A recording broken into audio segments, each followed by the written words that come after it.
One of my favourite games, and I don't even get a chance to eat. Boys, are you ready? It's one of my favourite games because I do get to eat. It's one of my least favourite games because I always lose to this guy. Lift the cloche on Global Street Food number 1. You're the reigning champ. Ooh. What have we got? Okay, we have some sort of deep fried ovals. Fritters of deliciousness. They look like, little mini donut fritter. I'm going to have a look to see what's inside. Bready? It's just bread. Or cakey? Or it's corn. It's not. I'll be honest, it's not bread or corn. Don't mean K. I mean, don't mean it's not corn. It's not corn. It's sweet. There's a spice. Is it cinnamon? It's not cinnamon. No. It's more macy. It's nutmeg. Nutmeg. Yeah. Which, same kind of family and origin. Mace is the outside of a nutmeg. Wow, that's a satisfying bite. Oh, that really reminds me of something. Oh, it's really chewy. It's like chewy cake inside. Yeah, but what cake? One very specific cake. Yeah. Always got the numbing of the nutmeg. The nutmeg. So the batter around it is slightly sweetened. It's made with rice flour, nutmeg, yes, a little bit of sugar, baking powder to give it a rise, and that batter is used to go around what before frying? What is so familiar? We've put you in our sorted kids set because even kids would be able to work this out. What is that? What? It's giving chutney. Yes, it's sweet and tangy. Is it tomato? Tomatoey, heavy on chili, bouillon. So it's kind of like a really heavily reduced. It's spicy. Any closer to know what's in the middle? Or should I put you out of your misery? Tapioca? No. Banana? Correct! Yeah. These are banana fritters. I'm surprised that took quite so long. It was so obvious, but it doesn't. Banana shouldn't look like bread. No, it's banana pancakes. Yeah. That's exactly what that tastes like. So it often uses bananas that are incredibly ripe, and it uses up bananas perhaps towards the end of their life. Turn into these wonderful fritters and serve with a really spicy tomato, deep savoury sauce, despite the fact you have that slight sweetness of both banana and even sugar in the batter. And that combination works so well with each other. Oh, right, so... Oh, where in the world? Where in the world? So, I'm not giving anything away because you're probably going to get it spot on. But you think technique-wise, then specific ingredient-wise, and then add spicing onto that. Does it take you to a particular area of the world? That's all we're asking today, for you to write down one country on your board. If you get it spot on, you get 3 points. If you both get it wrong, then whoever is closest by centroids, your scribble to the correct answer, takes a point. So it's probably no surprise, it's going to be a nation where bananas are both grown and popular and in good supply. However, the dish is called akara, A-K-A-R-A. And we have done similar in street food before, akaraje.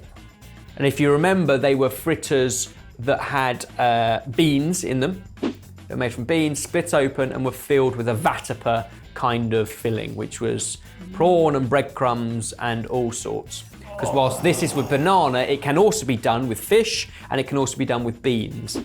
All we need to do is scribble one country. One country out of all of these? Yeah. Do we need to... I might have a little peruse.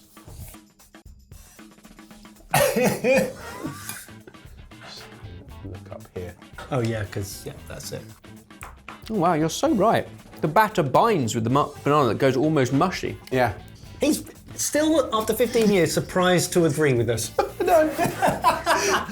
Lock something in, because without anything on the board, you're definitely wrong. Okay, boys, what have you scribbled? Flip the boards in 3, 2, 1. Namibia. Senegal. Interesting. So both on west coast of Africa. We're near. In relation to To a Africa. humongous continent. Yeah. What was your logic?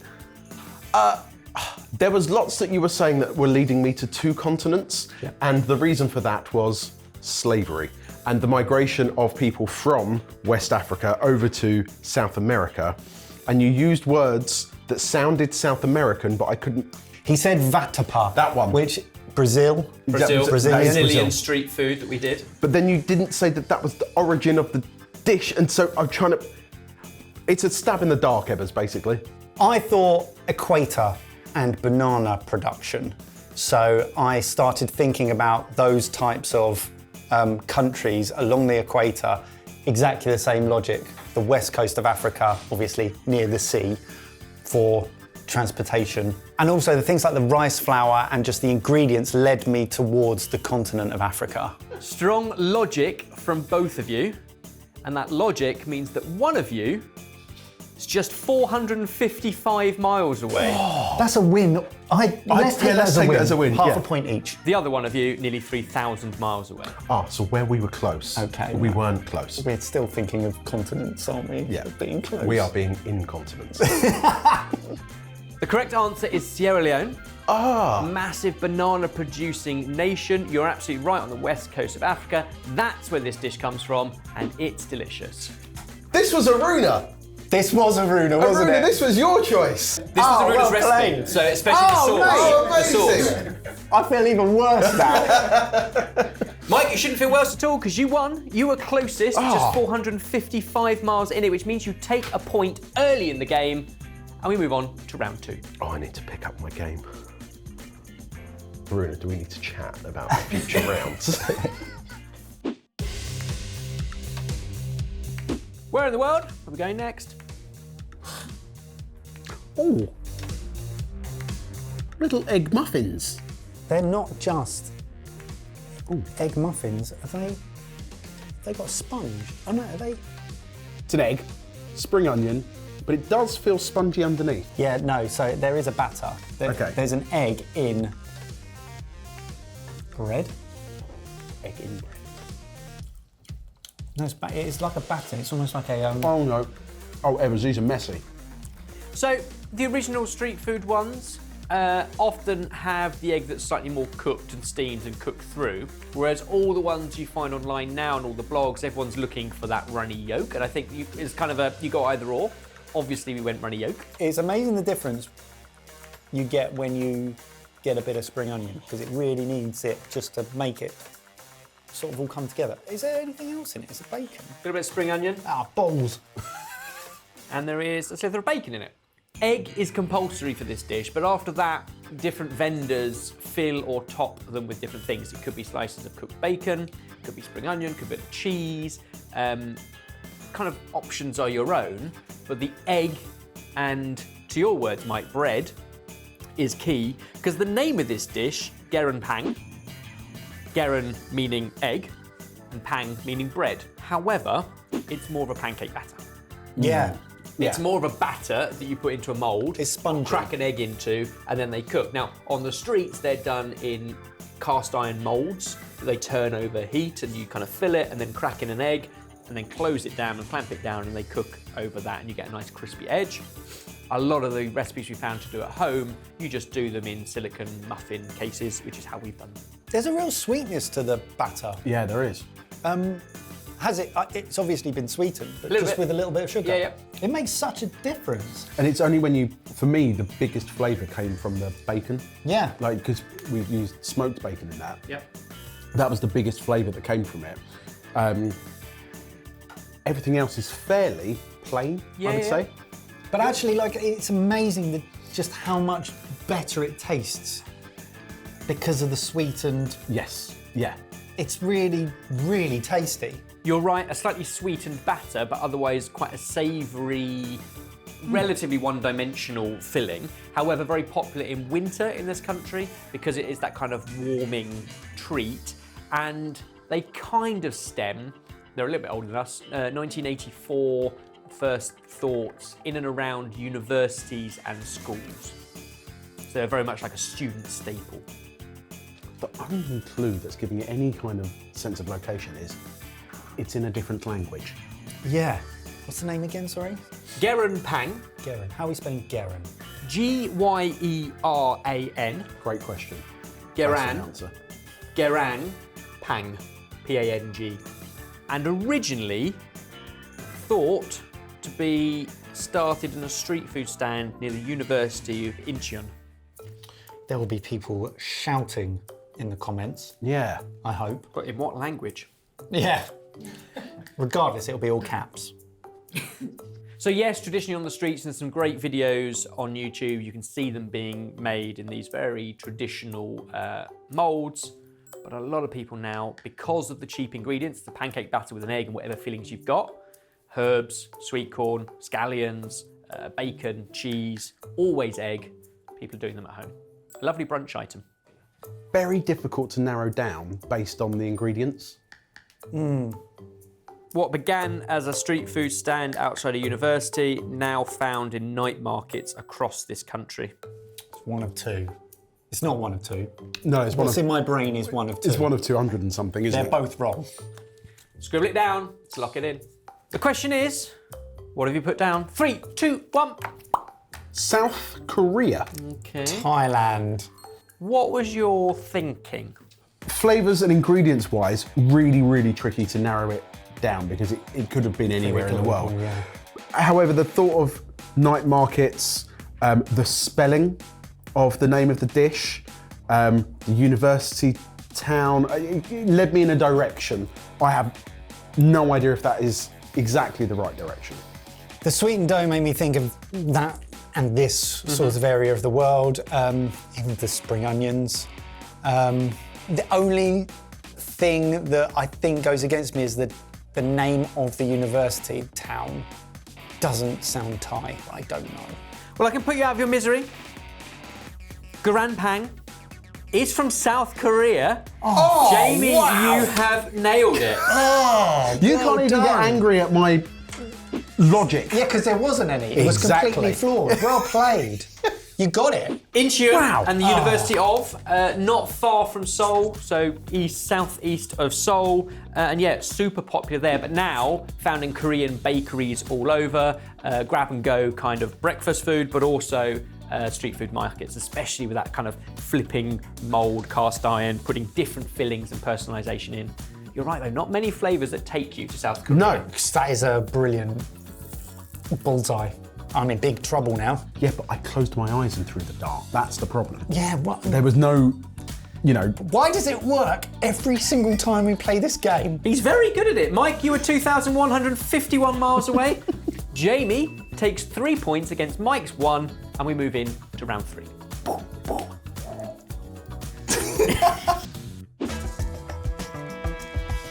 Sticking with a student staple, but where are our students studying now?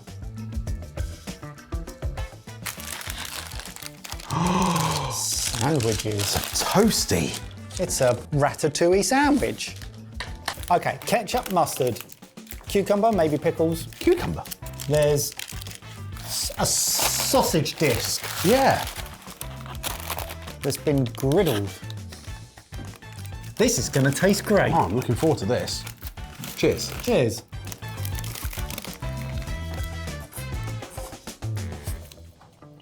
It tastes like a hot dog in a sandwich. It's a hot dog. This hot dog is a sandwich. Yeah. Yeah, exactly that. That was our thinking. It's mayonnaise, mustard, or ketchup, sometimes a combination of 2 or 3 of those. Sonoran hot dog sandwich. Oh no.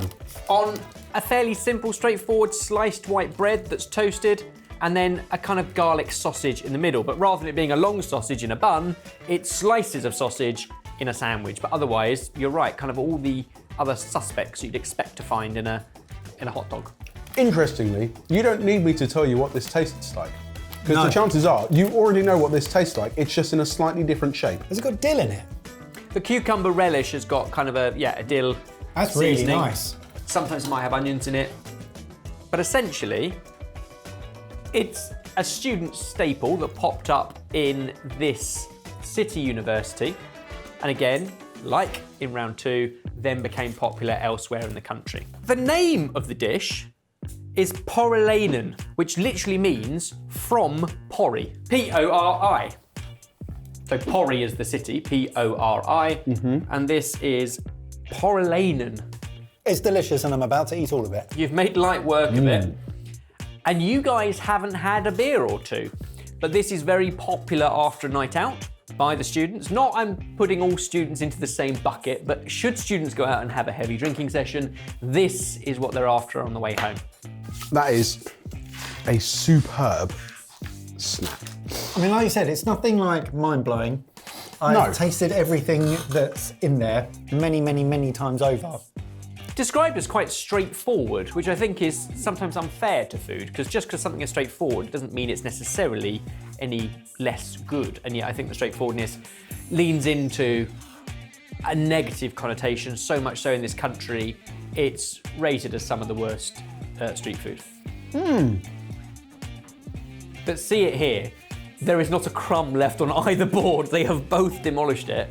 Well done. Appreciating that you guys are playing along at home and commenting down below. On your screen now is the name of the sausage that is used in this sandwich. Translates to hunting sausage. Where in the world are you going? Just need one country.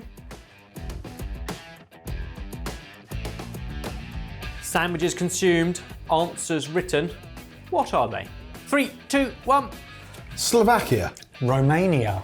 Ooh, Interesting. close. Close. But also probably not close. Far away from the answer. Neither of you are quite correct. However, one of you is just 160 miles closer than the other person. Oh, then the You're other both person. about 1,000 miles away, Right, okay. but one of you will take the point by 160 miles. My logic was big sausage slices. That was one thing. I originally thought, is this like the Netherlands kind of hot dog style? I thought that could fit. And then I thought, no, let's go more Eastern Europe. I couldn't get Poland out of my head. But then I thought, actually, I might give myself more chance by being a bit more Central Eastern European and having more countries around me. Yeah, I thought Poland, then Austria because of the sausage. Frankfurters.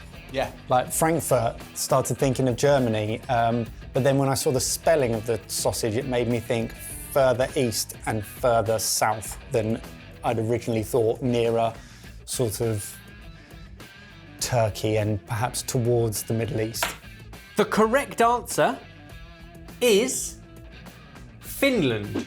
So you're both about 1,000 miles away. Mike just over 1,000, Jamie just less than 1,000, so Jamie takes the closest point. It's the dill in the cucumber that we're hoping you might think more Nordic. But otherwise, you're kind of the same influences of the garlic sausage of kind of Germany and Austria for sure.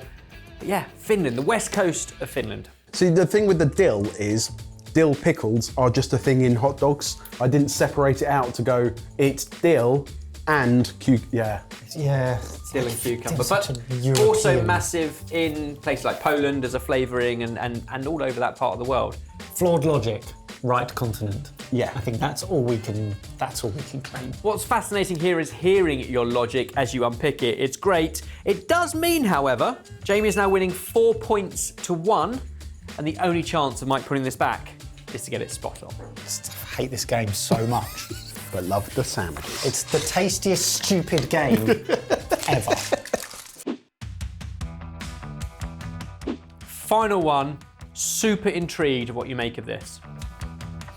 What is that?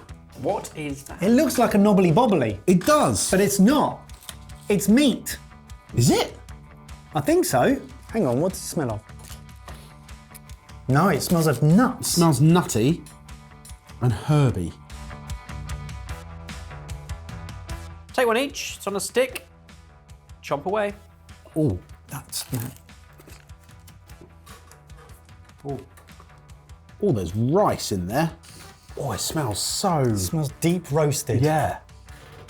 Cheers. What is that? That's one of the weirdest things. That peanut butter in that. Yeah, peanut butter. It's No. got satay style vibes to it. So It's peanut. so cloying. Sticky rice. The peanut you're getting is from the fact that it's completely covered in peanut crumb, which is stuck to the centre with a kind of sticky chili sauce and topped with coriander. But what's the bit in the middle? I really don't know. Do you like it? It's unusual, I think so. but I think I like it. What about the colour of it? Yeah, brown. It's very earthy. Irony. Is it offally?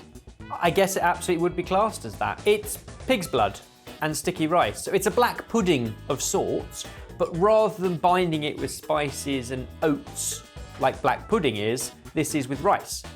So it's Interesting. kind of a black pudding-esque Lollipop. sticky rice, but without necessarily the spicing of a black pudding. The flavouring then comes from the sticky chili sauce, the deep roasted peanuts, and the coriander. That is one of the oddest things I've ever eaten. Yeah, really odd.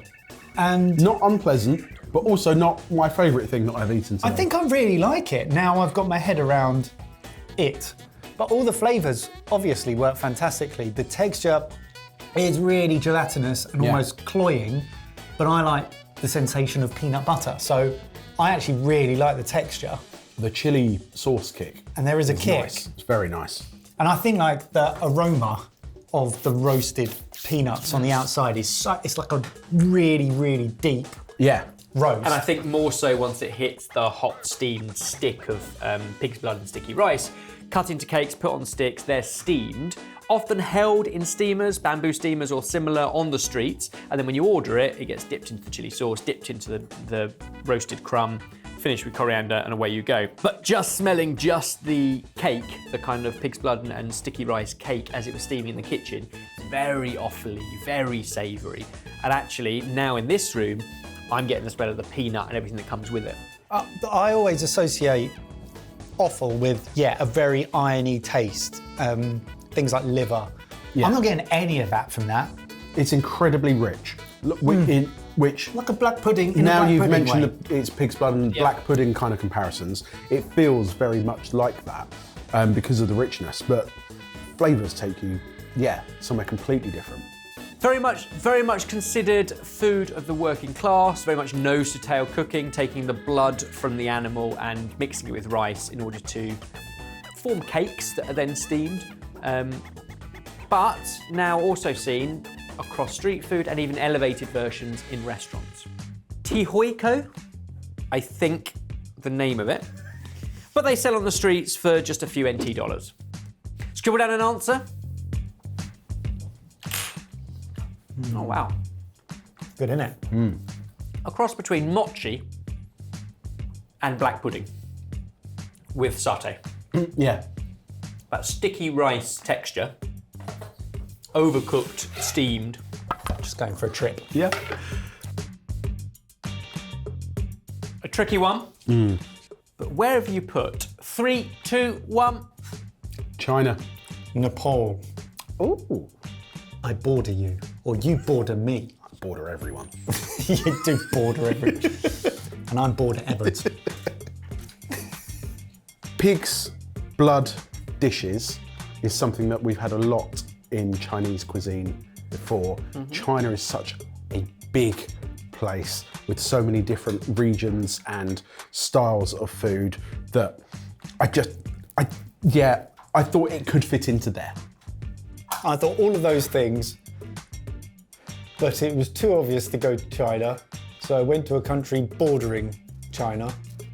They begin with N because of NT dollars. Jamie, you're right. There's lots of nations around the world that use pig's blood, lots in Europe as well. This kind of concept of sticky rice and pig's blood originated in the Fujian province of China. However, this version, with the peanut and the chili sauce on a stick as street food with coriander, you can buy for just a few new Taiwanese dollars. Taiwan. NT dollar is a new Taiwanese dollar. I And that can't be means, close. Jamie, you are closest, although still 1,307 miles away, but you take yet another point. Mike, fair logic, and I can see in the cold depths of a Doesn't matter, Nepalese winter, a steamed pig's blood sticky rice pudding could work. Final score today, Jamie, an impressive 5 points. 1 spot on, 2 closest, and Mike, you also got 1 close with 1 point. They were all fascinating in their own right, like all standout interest points. Really tasty. And luckily, thanks to all of your comments, we have a long list of other global street foods to do for more episodes, but the list can get longer, so keep scribbling them down below. Give me a like, just for A sympathy like. Well done, Jamie, for playing the game, and give Mike a like so he doesn't go home crying.